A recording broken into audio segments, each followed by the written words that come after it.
we going to go away? No. Are we going to go away? No. We are here to still demand. Why did Britain commit genocide against us in 1967-70? That was our demand, and we will keep demanding. Why did Britain commit genocide against my people, innocent civilians who we are asking for the freedom of their people? Britain supplied bullets and guns, machine guns to go on, to kill, to come to our land to kill us, and we lost 7-point-something million. Even up to today, nobody can even give the account of my people they killed.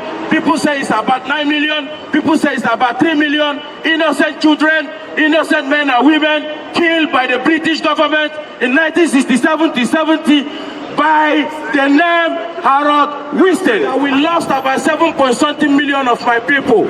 Is it those people that are being killed? Are they not human beings? They are human beings. Yes. Killed by the British government in 1967-70. British killed, have genocide in their hands. British government murdered my people in 1967-70. 7-point-something million of my people were killed by the British government. By the British government in 1967-70, we lost about 7-point-something million of my people. Britain must answer, why did they kill innocent Biafrans? And up to today, they're still killing my people, and that is why we are here every 30th of May, remembering them, asking them to keep fighting on, despite they are not here with us. And British government must answer for the genocide of my people. One day they must answer for it, and we must surely come in here to keep demanding for why did they commit genocide against my people.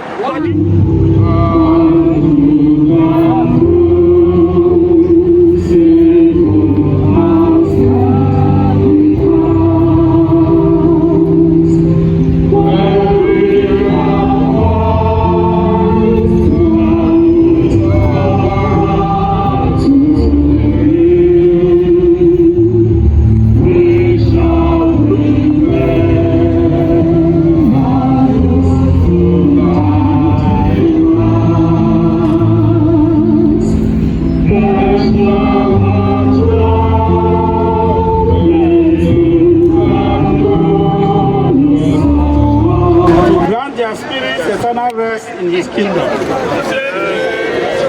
It is our custom through the ages for Biafrans to pay their respect to fellow departed Biafrans.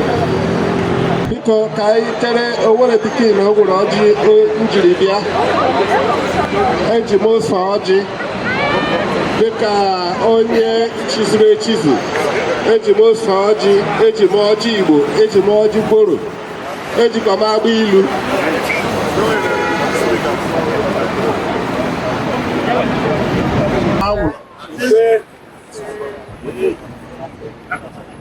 ihe m ji n'aka oji Igbo. I would crave your indulgence to speak in our native language because this particular fruit does not understand English. Yes. So, because ihe m ji n'aka oji Igbo. Unu ma ihe anyị bịara nke a taa ka kwụgbọ okwu a mkpu n'isi ekekere ụwa ụmụ Biafra gbakọọla ebe a n'ụbọchị taa ịbịa icheta ụmụnne anyị ma ndị nwanyị ma ndị nwoke nwụrụ anwụ ma ndị nwụrụ n'agha Biafra ma ndị nwụrụ na Port Junction ma ndị gburu na high school Aba ma ndị gburu n'ụlọ onye isi anyị wụ na Royal Palace Eze Kanu na Afara Ibe ma ndị aka na-egbu ma ndị atọrọla atọrọ ma ndị nọ na nga Chukwu okike abịama anyị na-asị gị ndị nke a nwụrụ anwụ biko nabata ha chewa ha nye ha ntụziaka ha ga-eji nwee ikikere na-enyere anyị aka anyị na-alụ ọgụ dịka nwanne anyị nwaanyị si kwuo na mmụọ ha nwa na-alụ ọgụ n'ime mmụọ anyị nwa na-alụkwanụ na n'ihe Chukwu okike biko n'ụbọchị taa anyị na-asị gị gozie ụmụ Biafra. Anyị na-asị gị biko onye ndu anyị nọ na nkwuchi biko mee ka ndị a ji ya hapụ ya. Asị onye ji ihe nwata welie aka elu mgbe aka kara ya ihe wetuo aka. Ụmụ Biafra anyị ga-adị ndụ nweta ihe anyị chọrọ. Onye ọbụla asị na anyị agaghị adị ndụ nweta ihe anyị chọrọ, ihe ọjọọ ga-anọ n'ọnụ ụzọ anyị na-eche ya. Onye ọbụla hụrụ ka anyị dị na-ebe anya mmiri agaghị akọ ya n'anya. Anyị si kwuo n'elu kwuo n'ala. Ahịa nọ na ala Biafra niile, ala Igbo niile, anyị na-akpọ unu n'otu n'otu. Eke Akpara, Ori Obibi, Afinye Ogwugwu, ahịa niile nọ n'ala Biafra, biko na anyị na-asị unu bịa lụọrọ anyị ọgụ ahụ. Onye ọbụla hụrụ ihe anyị na-eme si na ihe a awụghị ihe anyị kwesịrị ime, nna biko gbajie elu ka ọ gwagbu anyị otu anyị ga-esi eme ihe a ka anyị na-ayọ gị. Ndị ichie nọ nke a, ụmụ okorobịa ma ụmụ agbọghọbịa, nna biko nye anyị aka ojuju ihe anyị na-alụkwa n'ọgụ eji ego alụ. Nye anyị aka ojuju ka anyị nwee ike na-amanye aka na akpa na-ewepụta ji na-eme ka ihe na-aga ka anyị siri chọọ ya. Ihe niile anyị na-arịọ gị, ihe anyị kwesịrị ịrịọ gị ọ karịrị akarị, anyị agaghị elotecha ya mana ọgụ nwa onye mazụrụ ni. Anyị na-asị gị biko dịka isi wuru onye okike mezuo naanị ihe ndị anyị na-arịọ gị n'aha Chukwu okike abịa ma anyị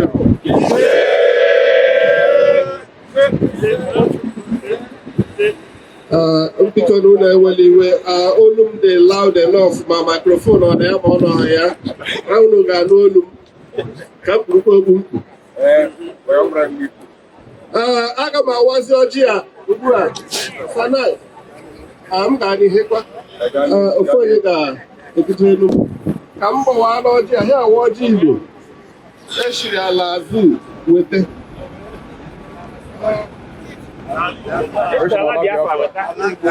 N'ala Igbo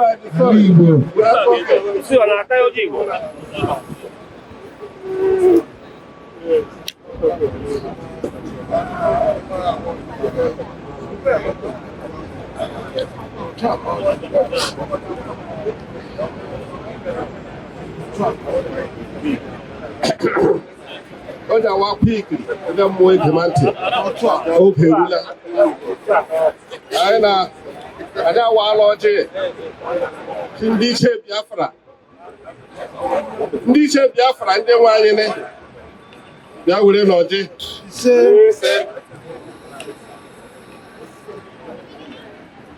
Anyị wụ ndị na-eweta na anyị si be anyị nweta. Anyị na-akpọkwanụ ndị iche ala Britain si ha bịakwa were ọjị.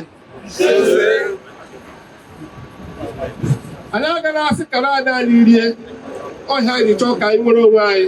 Anyị nwere onwe anyị, anyị ga-eme ka onye ihu rie onye azụ erie otu ahụ ka o kwesịrị ịdị.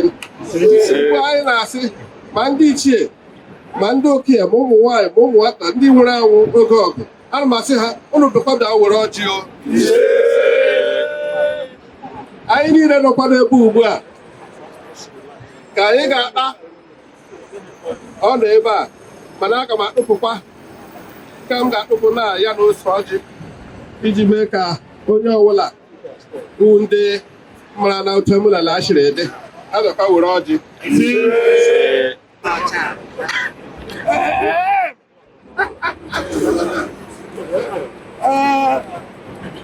Mgbe o ruwe ọ sị onye wetara ihe ọma na o wetara gịnị ndụ. Otu anyị si na-eme ihe niile kwuru n'ose ọjị, ihe niile kwuru n'ọjị, ihe niile akọrọ aka kwuo ọta echiri kwuo otu ka ọ ga-adịgide ruo mgbe ebighị ebi. Eziokwu ka ị gbadata keke kacha nke nwanne anyị nwoke eji ọkwa onye obodo a ka ọ bịa bụrụ, ma ndị obodo a na-agba ọsọ na-ahapụ ya ka ọ na-ata ahụhụ. Asa ahụhụ ma ọ na-ata ebu ejie ka o zukwe ndị isi obodo. Onye si nwanne anyị nwoke agaghị ebi ya na onwe ebikwulo. otu anyị kwuru otu ego ga-adịgide. Chukwu odozi obodo bịa gee ntị n'olu anyị. Anyị na-ayọ gị ebe ọ dị ukwu na-asị gị n'ụbọchị taa. Ọ na-asị gị kekecheke ọ bụra mama m akụ nne m n'aka nne m anwụọ kubi ume nwụọ asị m ọ bụra nne m ya ejijikwa ndị niile ji anyị oteka ọha m n'olu n'ụbọchị nke taa. Asị Chineke nna biko ya gbaa anyị ume gozie anyị dọọ ihe niile ka anyị na-achụ n'aha Chukwu okike abịa ama.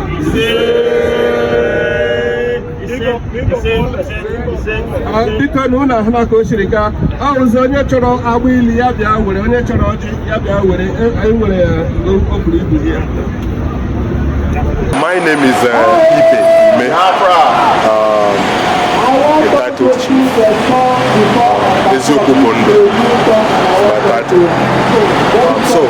I just want to take a few minutes to tell you about my father's experience during the war, genocidal war that Nigeria and Britain levied on Biafra. So at the time, my father had two of my eldest sisters. So they actually, when the war broke out, they had to take refuge in the bush, in the forest. That was exactly what happened to everyone anyway. So my father and my mom, they took the two daughters and took refuge in the bush. And you can imagine what it means, taking two little children, crawling on your belly in the bush, and everything was food to you. Everything that meant everything was food to you, including crickets, including rodents, anything at all was food to them, to my father, my mother, and the little kids. And there were striking points that my father told me about, which I wouldn't forget. And these are the things that spurred me into what I'm doing today. They emboldened me enough to never give up. We must end this. I don't want to pass this to my kids to continue. I must be among the people that will end this. Biafra must come in our time. And while my father and my mother, they were crawling in the bush with the kids, the Nigerian soldiers were like, look, this is the bush, and they were marching on the road. And what saved my father, because at that point, Nigerian soldiers had already been given the shoot at sight order, kill anyone you see. So what saved my father and my mother was that the little baby was asleep while they were crawling in the bush. The one they had, the one that was already about 4 or 5 years old, if someone could tell a 5-year-old child, shh, don't talk, and they would comply. But the little child that knew nothing, what saved them was that they were asleep, that the little child was asleep. And my father, like he told me, that at the time he had the most beautiful house in my town then, as at then. The best of houses, best of all the houses in my town was owned by my father. And that he was about, let me say, 500 meters or 600 meters away when he was coming back to come and see what was happening, maybe around the vicinity of his house. And it happened that the federal troops were already taking off the roof of the house to build trenches around my father's house. You know, they were already taking off the roof of the houses. And what happened after taking off the roofs? What did they do? They spilled the house with petrol and burnt it down. That was how my father lost his house. And like I told you at the beginning, that all this spur us, those of us you see here, of course you can't see everyone here, but those who feel that it is our destiny to end this, there are those of us you are seeing here today. I'm highly bitter, you know, that my father, there is no family in Biafra that didn't lose. If you lost one person alone, thank your goodness, some families were wiped out. And it wasn't like it was just a war. It was what? Go down and annihilate the Igbos. Go down and annihilate the Igbos. And it was a plan by the British government and the Nigerian government, their tool, the tool they were using. And who was leading Nigeria then? Gowon was leading Nigeria then. And we read in the papers about 4 or 5 months ago that because everything they did to we Biafrans, no one has ever apologized or even shown a sign of remorse that what they did to us was wrong.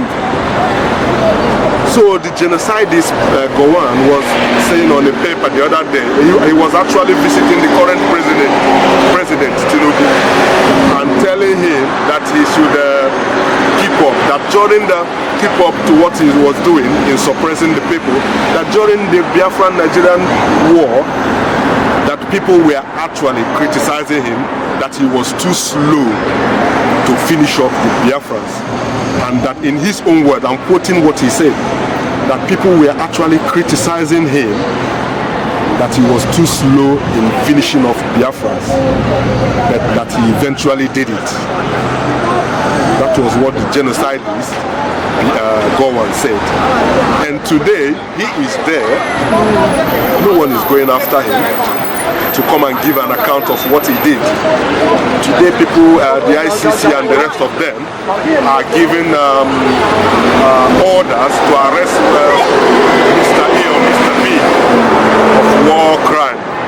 That there are war criminals in Nigeria. Buhari is there, he has been Nigerian president and gone. And funny enough, all the people that killed Biafrans are actually the people that British government keeps charge of Nigeria. British government always rig them into power to make them Nigeria president, to continue looking after their empire, their business center called Nigeria. So there are just so much, there are just a whole lot to talk about.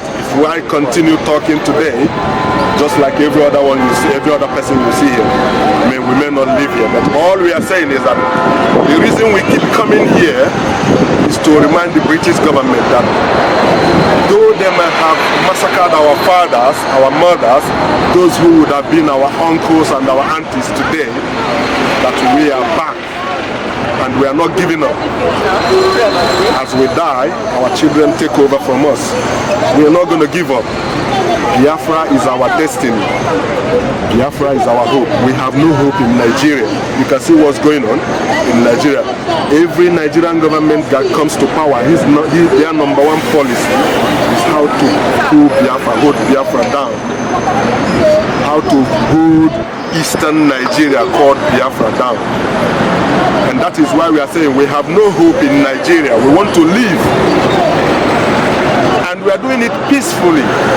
That's why we are calling for a referendum to be conducted for us to determine if after the referendum and if Nigeria wins, we say, okay, we've done our best. But we know that we are not going to lose.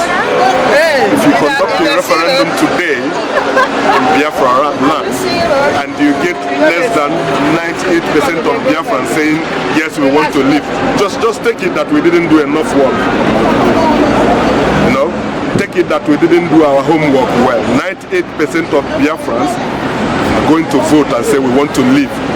Because those of us who weren't even born when the war took place, we are now even experiencing worse than what our parents experienced. Come on. Today, we have Fulanis brought in from all over West Africa to come and destroy our crops, take over our homelands, kick us out in the name of jihad and in the name that they want to dip the Quran in the sea. Of course, dipping the Quran in the sea, they must pass through Biafra land, isn't it? But we are saying no. You may have taken over Bedouin State, Plateau State, and the rest of northern region of Nigeria. But for us, we cannot take our land. We say no to it. So that is it. Like I told you, if I continue to talk here, we may not live here today. So that's just a little tip of an iceberg. Thank you. But do you know that any country that committed genocide against any country must be put in a book, must be held accountable? But British government don't want the whole world to hold them accountable for the genocide they committed against my people. And we are here to remind them that they have blood in their hand. Until they come up and say, we have wronged you people, we have do every manner of things to you people, we are sorry. They must to come up and apologize to Biafrans and let us go. All we are asking, allow our people to be free in their land, in their ancestral land. Stop bringing the murderous Fulanis to come and kill us. We must resist them. We must do everything to resist the Fulani Janjaweed, the Fulani terrorists armed by the British government to kill our people. We must resist them. Britain, let my people go. Chukwakabiama is calling them. Allow them go to their promised land. Britain, let my people go. Britain, let my people go.